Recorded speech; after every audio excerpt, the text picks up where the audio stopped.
রহিমেরা খুব গরিব। রহিমের বাবার সংসার চালাতে খুব কষ্ট হয়। বাসায় কোনো বাজার নেই। মাছ নিয়ে আসি। আচ্ছা যাও তাহলে। আমি চললাম। রহিমের বাবা বাজারে গেল মাছ কিনতে। রহিমের বাবার বাজার করতে করতে সন্ধ্যা হয়ে গেল, বাড়ি ফিরতে লাগলো। মাছ এনেছিস, দিয়ে যা। তোকে দেবো কেন? তারপর জোর করে মাছ নিয়ে যায়।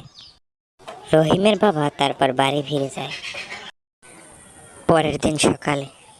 ওই ডাইনিকে তো তাড়াতে হবেই। কিভাবে তাড়াবো ওকে? বুদ্ধি পেয়েছি। পরের দিন ইলিশ মাছ নিয়ে বাড়ি ফিরছেন। মাছ এনেছিস, দিয়ে যা। তোকে দেবো কেন? তারপর জোর করে মাছ নিয়ে যায়। তারপর ডাইনির দাঁত ভেঙে যায়। আমাকে ঠকিয়েছিস। এখান থেকে চলে যা। আচ্ছা ঠিক আছে। ভিডিওতে লাইক দিয়ে চ্যানেলটিকে সাবস্ক্রাইব করে পাশের বেল আইকনটি বাজিয়ে দিন।